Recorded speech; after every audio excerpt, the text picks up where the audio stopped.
kana Nabi sallallahu alaihi wasallam, adalah kebiasaan Nabi sallallahu alaihi wasallam, idzan sarafa min salatihi, kalau beliau tuntas mengerjakan salatnya, istaghfara thalathan, beliau beristighfar 3 kali, menyontohkan kepada kita istighfar 3 kali. Jadi amalan pertama pasca salat, assalamualaikum warahmatullah, assalamualaikum warahmatullah. Anda mau lengkapi sampai wabarakatuh boleh, gitu kan? Anda mau assalamualaikum sampai situ boleh. Jadi boleh singkat assalamualaikum, boleh. Kalau di madzhab Maliki itu biasanya yang salam pertama assalamualaikum, kemudian yang kedua assalamualaikum warahmatullah, ya. Kalau Anda mau assalamualaikum warahmatullah boleh, sampai wabarakatuh juga boleh, ya. Itu luas sekali babnya, sudah saya terangkan di bab fikih salat yang lalu. Lalu setelah itu apa amalannya? Sejenak, ya, kemudian langsung kita beristighfar kepada Allah 3 kali, ya, 3 kali.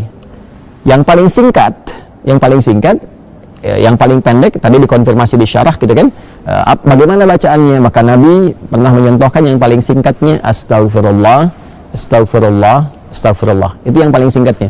Jadi kalau kita selesai salat, ya kan, udah salam, kemudian kita istighfar astagfirullah, astagfirullah, astagfirullah. Kalau kita mau misalnya lengkapi juga, ya, dengan mau panjangkan misalnya boleh astagfirullahaladzim, astagfirullahaladzim, astagfirullahaladzim. Nanti ada terusannya tuh, alladzi la ilaha illa huwal hayyul qayyum wa atubu ilaih, boleh, ya. Jadi kalau misalnya buru-buru, ya, harus segera berangkat dan sebagainya, silahkan. Mau sambil berdiri istighfar astagfirullah, astagfirullah, astagfirullah 3 kali, ya. Baik, ini menarik. Kenapa istighfar?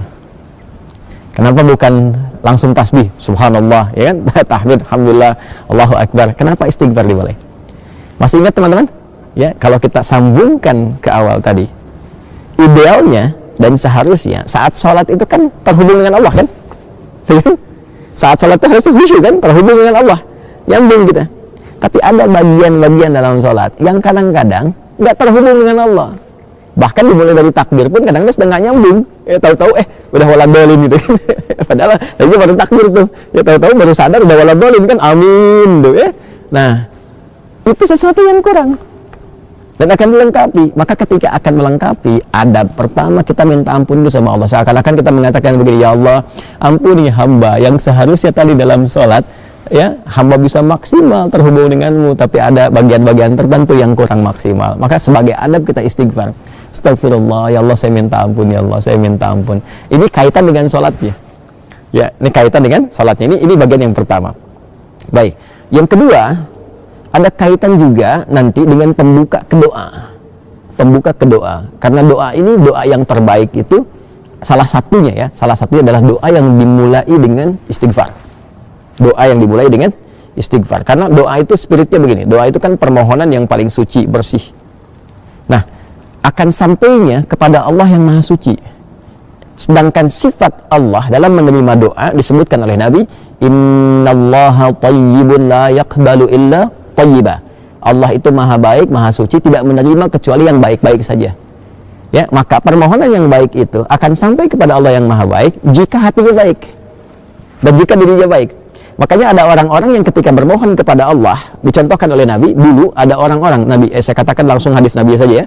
Qala Rasulullah sallallahu alaihi wasallam bima ma'na atau kama qala Rasulullah sallallahu alaihi wasallam, thumma dzakara rajula asy'atha aghdara yutilu as-safara, ya kan? Yamuddu yadayhi ila as-sama'i fayaqulu ya Rabb ya Rabb. Faqala Rasulullah sallallahu alaihi wasallam anna yustajabu lidzalika famat'amuhu haramun wa mashrabu haramun wa ghudhiya biharamun fa anna yustajabu lidzalik. Nabi mengisahkan seorang lelaki yang menempuh perjalanan panjang yang diniatkan untuk menaati Allah, itu berpotensi mengabulkan doa. Makanya kalau sedang safar banyak berdoa. Safar ke yang baik-baik, ya, bukan safar ke tempat-tempat gak jelas, itu kan.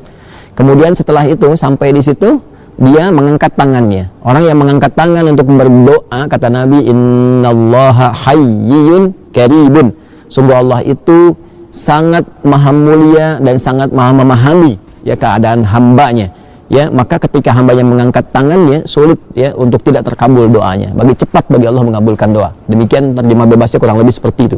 Kemudian dia berkata, ya Rabb, ya Rabb, memohon dengan al-asma'ul husna. Al-asma'ul husna, memohon dengan al-asma'ul husna mempercepat terkabul doa. Seperti Quran surah ke-17 Al-Isra di ayat 110. Qulid Allah awid ar-Rahman ayyamma tad'u falahul asma'ul husna. Sebut nama Allah, sebut nama Ar-Rahman. Kalau mau spesifik, pilih salah satu nama di Al-Asmaul Husna sesuai dengan kebutuhan kita. Jadi dia melakukan 3 hal yang seharusnya mempercepat doanya 3 kali lebih cepat dari keadaan biasa. Tapi komen Nabi apa? Kata Nabi, anna yustajabu lidzalik. Bagaimana doanya bisa dijawab? Susah dijawabnya nih. Kenapa? Mat'amu haram, sumber makanannya haram. Kan masyrabu haram, sumber minumannya haram. Ya, kemudian juga malbasu haram, pakaiannya haram, wa ghudhiya biharamin, dan perangkat hidupnya haram. Anna yustajabu lidzalik. Jadi yang haram-haram yang bisa bersumber dari maksiat, dari kesalahan itu menutup, kadang-kadang jadi hijab. Ya, semakin tinggi, semakin kuat pekerjaan haramnya, semakin tebal penutupnya. Ya, semakin tebal penutupnya. Tapi kalau haram-haram dosa-dosanya misalnya kecil-kecil, tipis tuh sekatnya. Ya, kalau tipis kan cahaya masih bisa tembus kan. Tapi kalau tebal kan mantul. Itu ilustrasinya begitu. Ya, sedangkan Allah kan pemberi cahaya, nurun ala nur. Ya, cahaya nggak bisa nyampe tuh kalau Allah berikan, nggak bisa tembus ke kitanya karena hatinya bermaksiat. Maka untuk membuka itu dengan istighfar.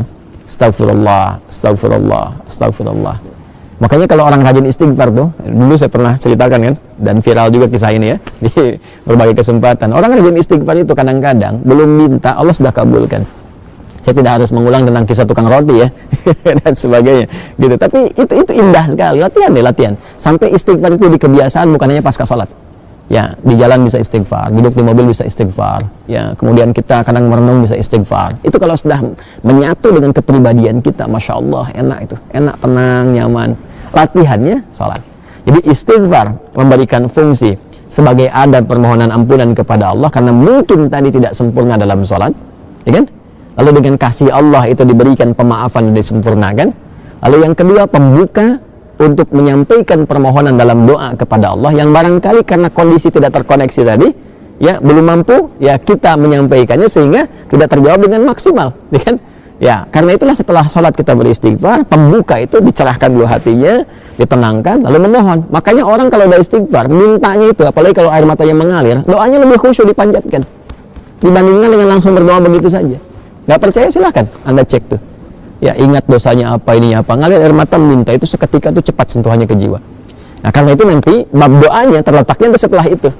Setelah istighfar itu nanti ada doa pembuka dulu, ya. Nah, karena itulah setelah Anda berdoa, kan? Setelah Anda istighfar, ya kita istighfar, astagfirullah, astagfirullah. Kalau mau dilengkapi silakan, astagfirullahaladzim, astagfirullahaladzim, astagfirullahaladzim. Kalau astagfirullah itu yang paling pendek ya. Memahami jangan begini. Nabi kan katakannya astagfirullah, jadi harus begitu, tidak. Hadis yang lain banyak juga, satukan ke situ, ini baru satu hadis. Ya, dan astagfirullah kalimatnya itu syarah hadisnya. Syarah hadis ketika dikonfirmasi, hadis pokoknya mengatakan istighfar dan beristighfar 3 kali. Nggak disebutkan bagaimana caranya. Kalau kita ngaji hadis kita temukan ada 3 nih, versi yang pendek, versi menengah, versi yang panjang. Ya, memahaminya bagaimana? Kalau sedang buru-buru, ya kalau mau singkat astagfirullah, astagfirullah, astagfirullah. Kalau sedang agak santai, astagfirullahaladzim, astagfirullahaladzim. Kalau mau lebih panjang lagi, lebih santai lagi, astagfirullahaladzim. Alladzi la ilaha illa huwal hayyul qayyum wa atubu ilaih, gitu kan? Astagfirullahaladzim, alladzi la ilaha illa huwal hayyul qayyum wa atubu ilaih. Atubu untuk pribadi, natubu untuk banyakan. Ya kan? Jelas ya? Jadi itu yang bisa kita katakan. Tapi 3 kali ini maksudnya sampai merasakan ke jiwa, bukan cuma lihat, bukan cuma di lisan. Ya, lihat zikir itu sampai ingat. Bukan sampai keluar. Jadi sampai ingat ya, sampai betul kalimat yang kita ucapkan mengingatkan kita dengan atau menyambungkan kita dengan Allah Subhanahu wa taala. Astagfirullah, astagfirullah, astagfirullah.